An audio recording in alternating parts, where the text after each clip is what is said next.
When someone goes through a trauma, a traumatic event, or a series of ongoing traumatic events, what happens is that the way in which body feels unsafe and fearful during the time when the traumatic event was happening, even after the occurrence of trauma, if the therapy is not given to that person, the person uh, continues to feel that way, unsafe, fearful, terrorized. Actually, and this feeling is not actually in brain but in the body.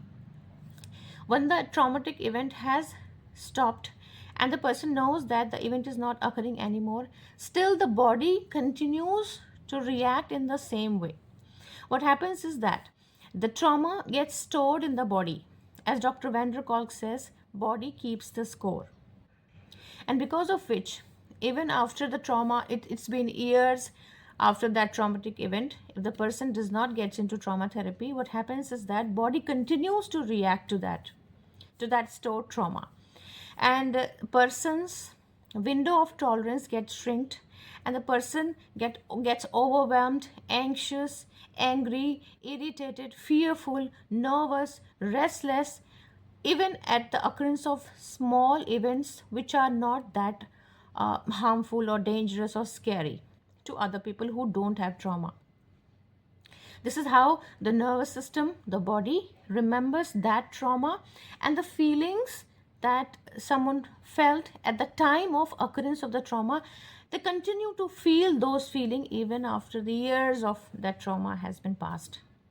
That is why someone who has been through a traumatic event needs to get into trauma therapy, specific therapy which is meant for people who have trauma.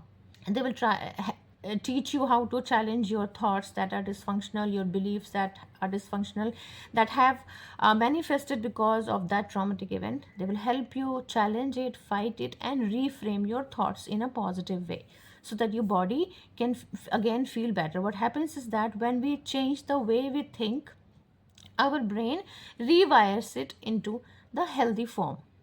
When someone goes through trauma, there is a change in the brain circuits, and because of that the person continues to feel trauma. But when you go through this, then the therapist helps you to gradually change your thought process and therefore your brain wiring. And there are different types of exercises, somatic exercises, that are done on the body to regulate the body also. And one of those exercises is butterfly exercise.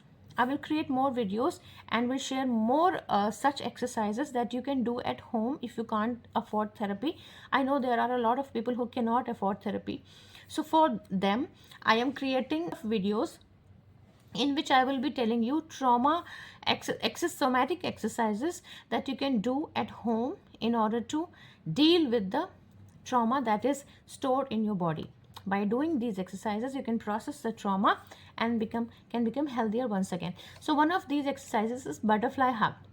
Butterfly hug helps your brain and body to feel safe again. It's bilateral simulation, which means the simulating both sides of your body.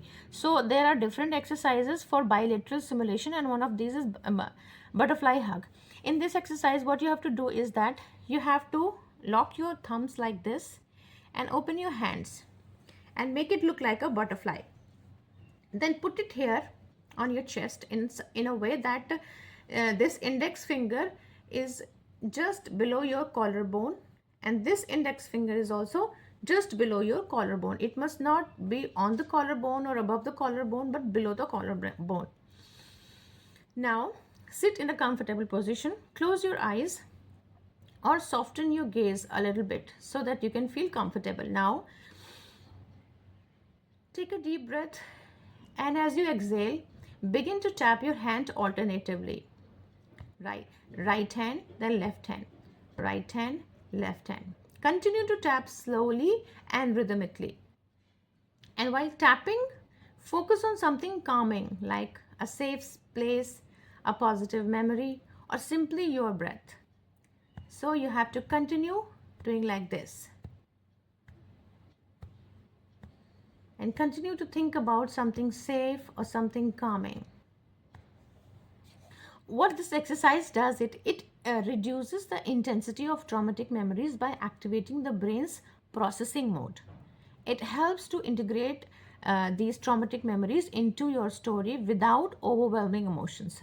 And it also improves your ability to self soothe, which is essential for managing stress and anxiety. And over time, it encourages new neural pathways to form, what we call as rewiring. So your brain learns healthier ways to respond to the stress. You have to continue doing this exercise for 3 to 5 minutes or until you start to feel relaxed.